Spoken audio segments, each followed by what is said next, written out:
great to be joined by our guest, David Baker, as the 2020 Westgate SuperContest champion. And if he sounds and looks a little bit familiar, that's because he is indeed the same man that you see on so many poker broadcasts. He's a professional poker player. And David, it's always great to have you aboard. Thank you so much. Yeah, great to be here on this Sunday night following a very interesting weekend of football. Oh, it certainly was an interesting weekend of football, and I'm not sure what your big takeaways were from Wildcard Weekend. Obviously, we still got one game remaining, but I think that it's a little bit of a theme that we've been talking about this year, just the importance of coaching and how much it meant. No bigger example than our good friends, the Chargers, who were unable to get the job done. But I thought that was really the biggest takeaway because the teams that were able to survive and advance, darn near all of them, were the better coached teams. Absolutely. I think that's a number one, and I'm a big coaching person, and I kind of fell into the trap of thinking that some more talented teams could win despite having a coaching disadvantage, and it burned me.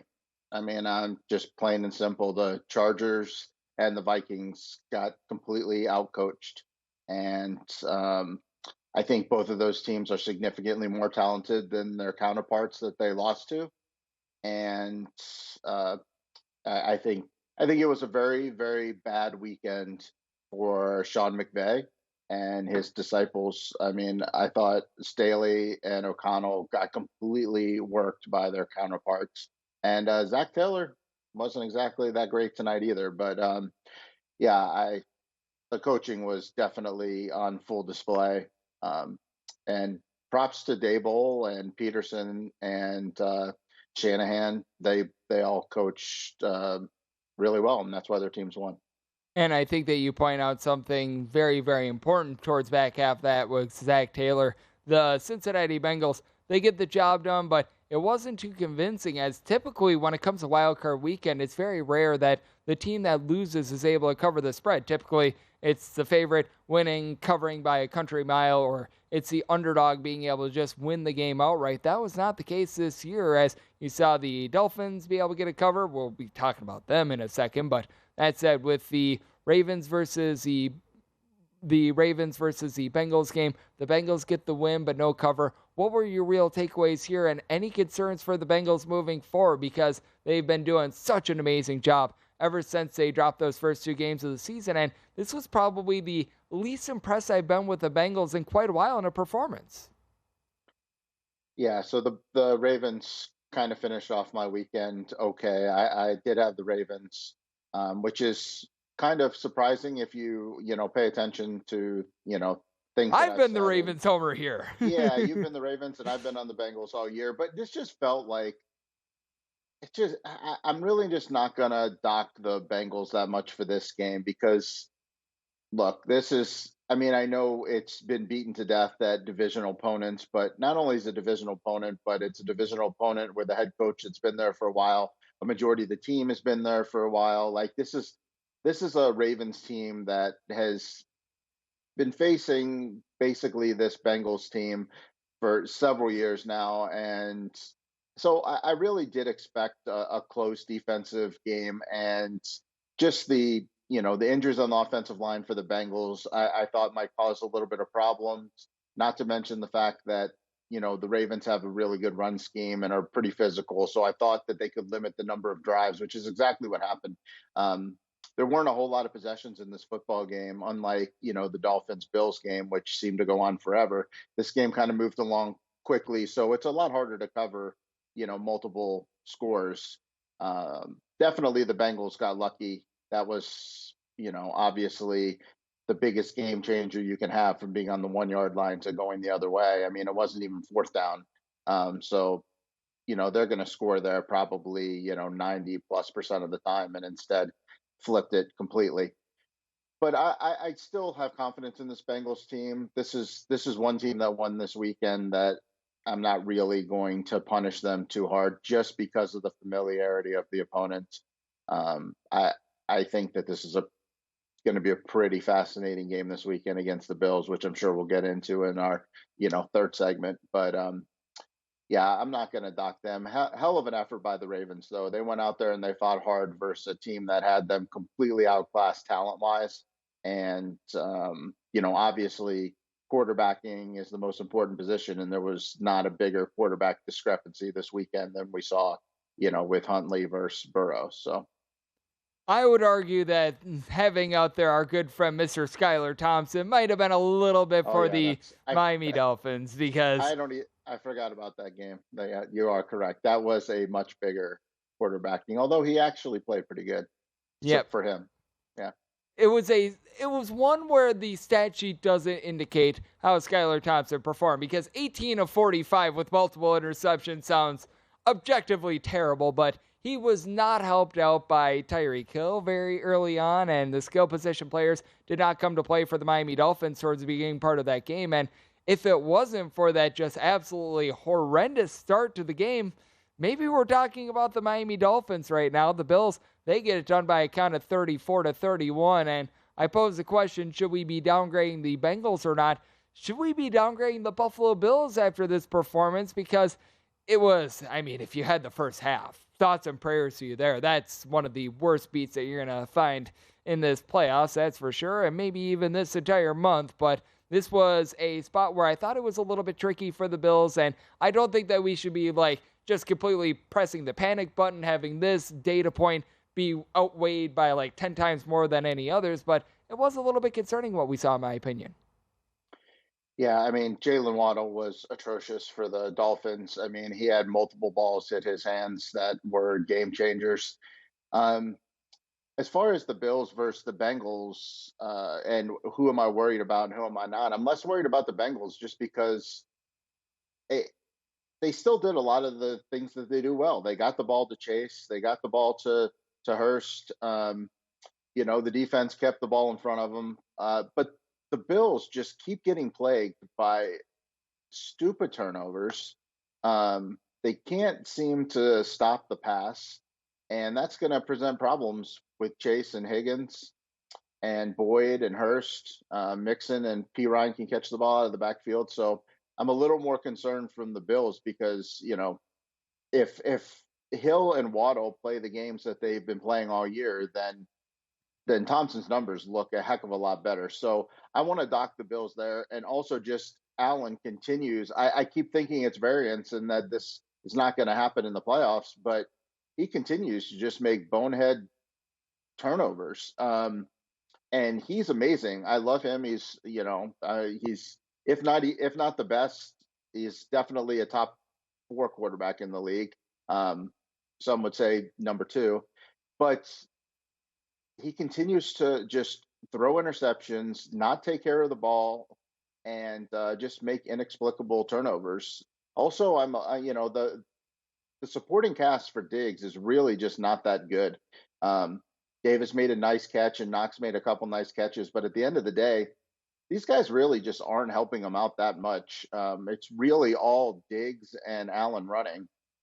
So yeah, I'm going to be interested to see what happens versus the Bengals. I'm not ready to make a pick yet on that game, but I do have some concerns. The Bills were my preseason pick to win the Super Bowl, and I picked them before the playoffs just because I really liked the road that they had. But I don't know. I'm kind of leaning Bengals early, but yeah, I am concerned about this Bills team. I agree. And just a little bit of follow up on that. How important do you think the ground game might be in that Bengals versus Bills game? Because if I'm taking a look at the ground games, neither team got a lot out of it this past week, but I would much rather have Joe Mixon in the backfield rather than Devin Singletary and company with the Bills. Yeah, Singletary and Cook, they do their jobs. They're fine. But at the end of the day, the Bengals really aren't going to be able to run on the Bills. The Bills have been very good against the run. You get to the Bills through the air, which kind of sets up strength versus strength with the Bengals. They do run the ball, but the strength of this team is Jamar Chase, T. Higgins, and most importantly, obviously Joe Burrow. So that's kind of how you're going to attack the Bills. I think we're going to see a pretty wide open game plan by the Bengals. So yeah, I definitely am concerned about the Bills. The Bengals' performance was mediocre, but I'm going to put that one on the back burner for now.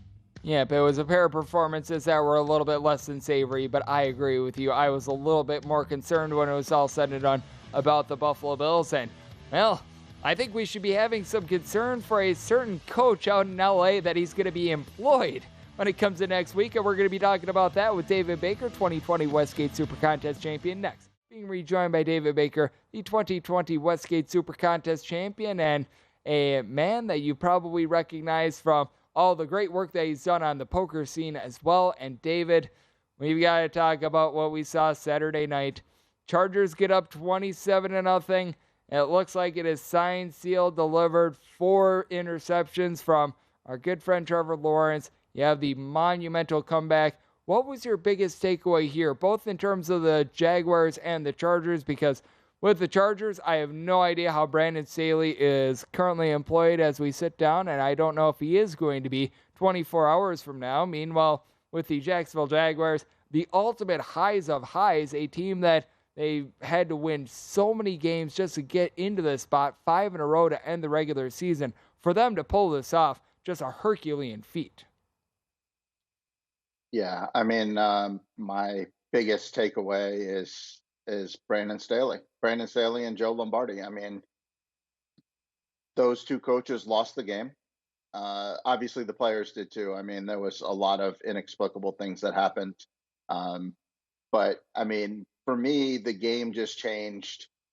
And I went back after the game and I rewound the TV 2 hours to find this clip, and I posted it on my Twitter. The game changed. It was 27-0 with 2.5 minutes left in the first half. The Chargers had the ball. It was 3rd and inches from their own 30-yard line, where they could either A, quarterback sneak it, B, hand the ball off to Joshua Kelly, or C, they could run a jet sweep to Michael Bandy behind the line of scrimmage, 5 yards, who was in the game only because DeAndre Carter got hurt. And Joe Lombardi chose option C, which was to hand the ball to Michael Bandy 4 yards behind the line, who the play really is designed for DeAndre Carter anyway. He went ahead and got fumbled it. It went back, about 15 yards. They punted, and Jacksonville scored to cut it to 27-7. If the Chargers just quarterback sneak it, or hand it to one of their running backs and get the first down, which is going to happen probably 98% of the time, they're going to go into half at worst 27-0, most likely 30-0, and this football game is over. So as far as I'm concerned, the blame falls squarely on Joe Lombardi and Brandon Staley, and everything travels upwards. Brandon Staley needs to go.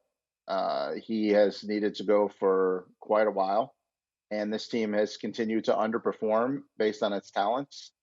He lost the team. Bosa was a complete train wreck at the end of the game. He cost them that 2-point conversion. I don't believe they would have gone for it from the 3-yard line, or if they would have had to run a different play and might not have been successful. But yeah, and the refs in that game were quite terrible too. Joey Bosa was not lined up offsides. And there was, that play just led to another play where the offensive lineman moved for Jacksonville, and Bosa got upset because they didn't call the penalty. There was just a big cluster of errors, but ultimately it all falls down on Staley. Also, Bosa not being 100% because he got hurt in that Denver game where he should have never played to begin with. No Mike Williams. Then you get DeAndre Carter hurt early, so they have no depth at wide receiver. Settling for field goals. The Chargers scored 3 points with Herbert, Eckler, and Allen over the last, I think, 35 minutes of the football game, maybe even more. Just an inexcusable loss by the Chargers. And they are just aided by the fact that one of the best coaches of all time is sitting out there, and all he needs is a franchise with a franchise quarterback and talent, and he would take that job. I mean, I can't see any reason why Sean Payton wouldn't choose the Chargers over every other opening there. Also, I do have to say that the Chargers kind of get what they deserve. I tweeted and I retweeted it today, but in 21, I tweeted that Brian Dable would be the perfect fit for the Chargers and Justin Herbert. They need to sign Dable. Sure enough, they went with Staley. Now Dable's the coach of the year, leading a team with 1/10 the talent that the Chargers have into the next round, and the Chargers are at home. So Chargers are kind of getting what they deserve. And yeah, the Jags, props to them. They did everything they needed to do. Trevor Lawrence is a star in the making. Obviously, we've known that for a while. And Doug Peterson, excellent coach. They did the job. But to me, this one's all on the Chargers.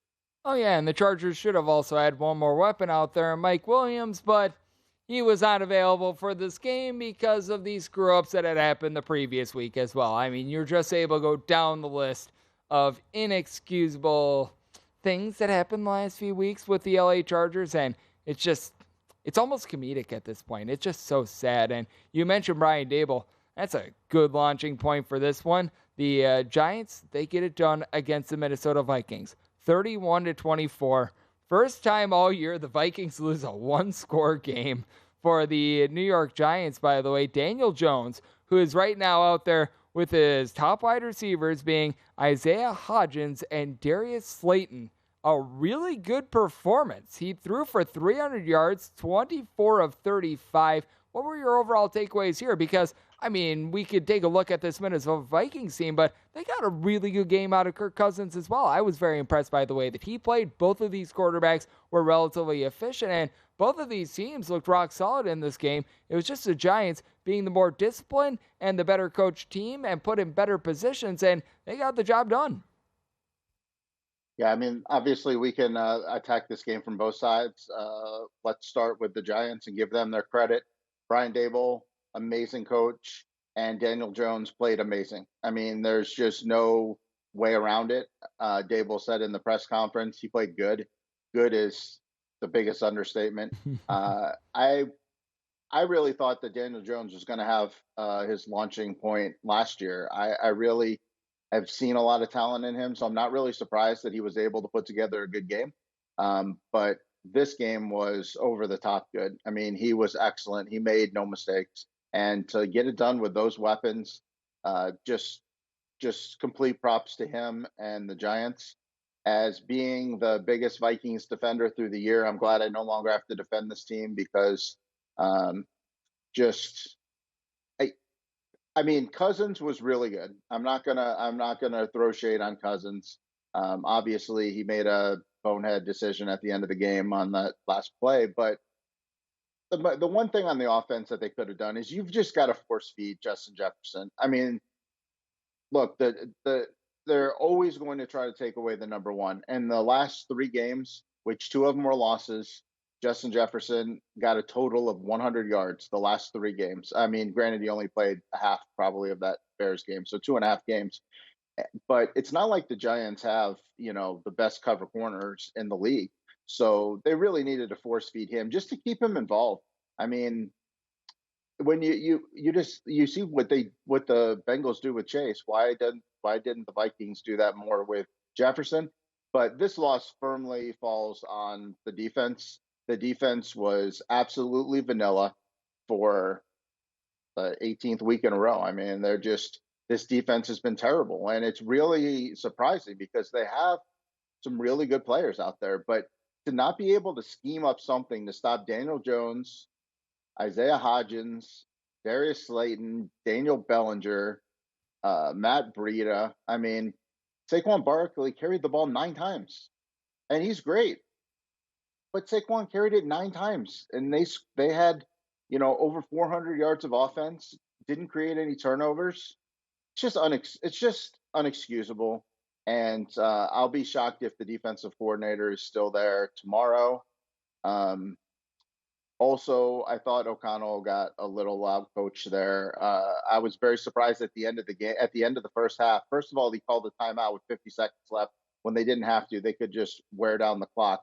But they happened to score with 45 seconds left. The Giants get the ball, had a penalty, a sack, or something like that. And then they had 3rd and long with like 35 seconds left. And he doesn't call a timeout. They were at like their own 10-yard line.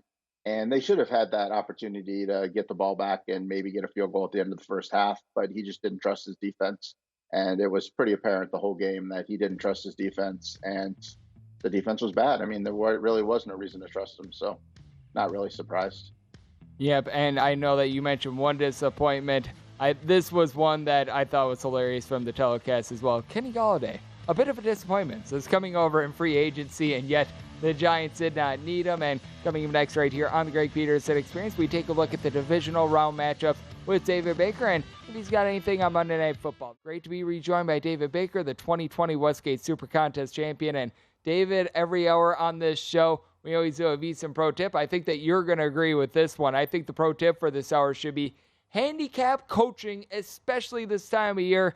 The talent level for all these teams, it is tighter and tighter. Coaching, it does matter. See our good friends, the LA Chargers, and see our good friends, the Jacksonville Jaguars on that. So we'll make that a pro tip for this one. And I think that it could be a little bit of a differential in this one, though. I don't have a lot of faith in either of these coaches. I don't have a lot of faith in either of these teams for Monday Night Football. It is the Tampa Bay Buccaneers and the Dallas Cowboys. Cowboys in most spots are a 2.5-point favorite. I'm seeing here where I sit at circa a straight 3 out there with a total of 45.5. Any sort of a lean in this game, because if I could bet against both of these teams, I would probably love to be able to do so. But one of these teams is going to be fighting on to face off against the 49ers. And quite frankly, whoever wins this game, in my opinion, they're just going to be served up to, in my opinion, a pretty big juggernaut in the 49ers. Well, I've spent 20 years being a member of the Tom Brady fan club, and I decided to get off that bandwagon this week because I am supporting the Dallas Cowboys. I think this Buccaneers team is terrible. I mean, let's just call it what it is. We've been saying it on the show every single week. And I'm not going to let the fact that he had a miracle comeback versus the Saints, had one versus Trace McSorley and the Cardinals. He did versus Sam Darnold and the Panthers. This is a big step up in competition. And granted, the Cowboys looked really bad the last time we saw them. But one of these teams in the Cowboys has looked really good for stretches this year. And one of these teams in the Tampa Bay Buccaneers has never looked good. Not one game this year did I come out of the Buccaneers game going, wow, they found it. They figured it out. We want to talk about coaches. Well, Todd Bowles is as bad as they come. The running scheme is, quite frankly, the worst I've ever seen. And I trust the speedy defense of the Cowboys to wreak some havoc. And there's plenty of playmakers on Dallas to get the job done. I think CeeDee Lamb out of the slot is going to do work tomorrow. And I think that the Cowboys get up, pretty decent. And this time, Brady just doesn't get it done. And I think that this might be the last game we see with him in a Buccaneers uniform.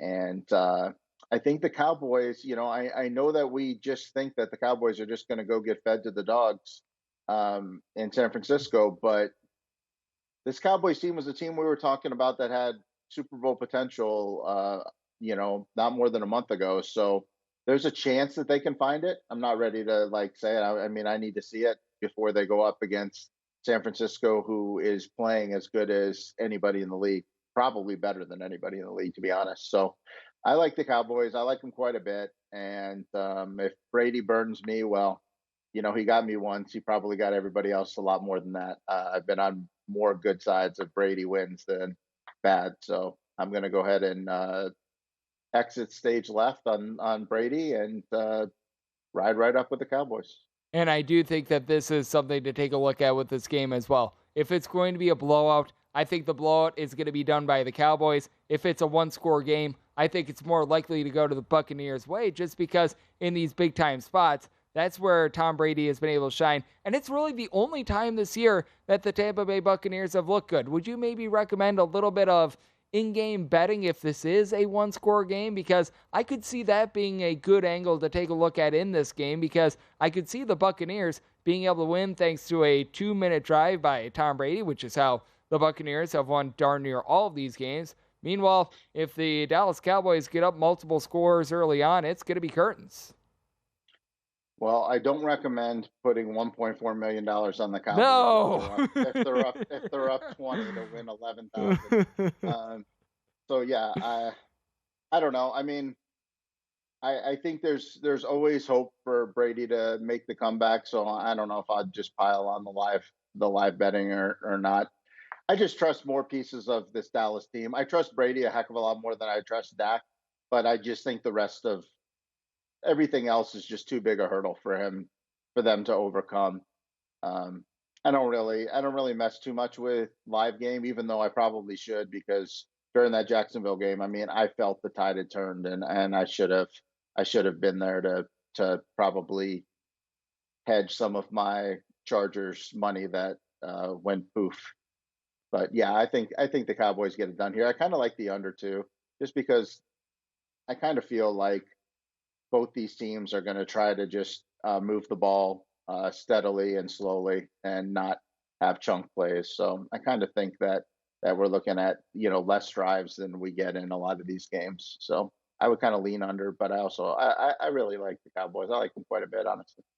And the Buccaneers have exceeded 23 points, I believe, just once all season long as well. So, yeah, I don't disagree with you on the under. I am on the under myself in this spot. And whoever wins this game, they're going to be facing off against the 49ers. And just want to get your thoughts on what we saw out of the 49ers in that game against the Seahawks, because the Seahawks actually a very good first half, and for that matter, a good three quarters. But the 49ers were able to turn it on. And I just take a look at these skill guys around Brock Purdy, and I think they're as good as any team remaining in this NFL playoffs right now. Obviously, Brock Purdy is not on par with some of those great quarterbacks that we were talking about in the AFC. You're able to go down the list, but this 49ers team has really impressed me, and now they have won 11 straight games.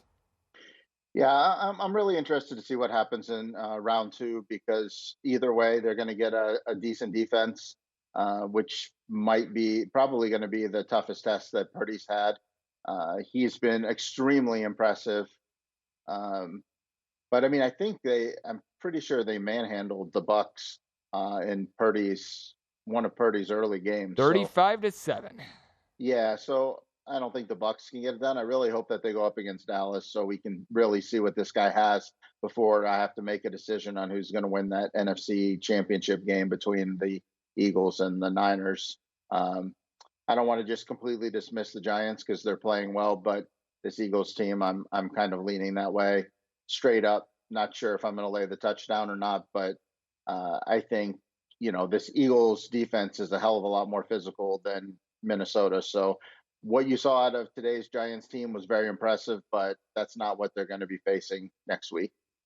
No, it is not. And I do want to get your thoughts on this game as well, because we have not really talked about the Chiefs because, well, they were on a bye this past week, and they're going to be playing against the Jaguars. And I take a look at this line with the Jaguars being between an 8 and 8.5 point underdog, and it's calling my name to take a look at the points, because I do think that the Chiefs are able to get it done. I think that they're going to put the kibosh on the run that we've been seeing with the Jacksonville Jaguars, but we've just seen it over the last 2 years now. The Chiefs have not been able to cover these big numbers. They're 6-10-1 against the spread overall, and it's a Jaguars team that feels like they just have a lot of fight and just no quit in them whatsoever. And once again, when it comes to coaching, you got two of the best in the business that you're going to be finding in Doug Peterson along with Andy Reid, and I think that the Jaguars can keep this one close.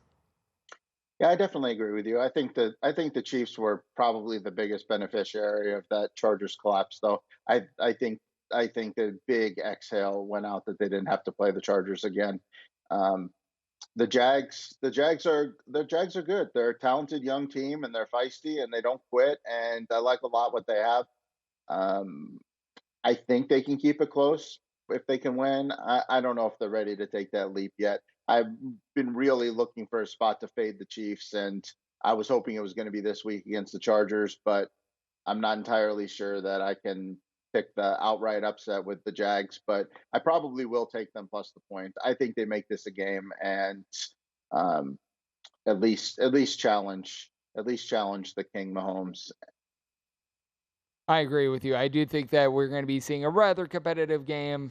I'm not going to be picking against the Chiefs on the money line, but being able to get north of a touchdown, a situation where the Chiefs have not been covering, I'm willing to take that. And every single week, David. You've been joining me all throughout the football season. I always appreciate your insights, my friend. Thank you so much. Yeah, thanks for having me. And hopefully the Cowboys can get it done for us tomorrow so we can even up our playoff record at 3-3. And hopefully we get a great game in that one as well. Myself and David are both on the under end. You heard the pro tip a little bit earlier. Take a look at coaching when handicapping these playoff matchups. Visit VSiN.com to get current odds, listen for free, find showtimes, and download VSiN sports betting podcasts.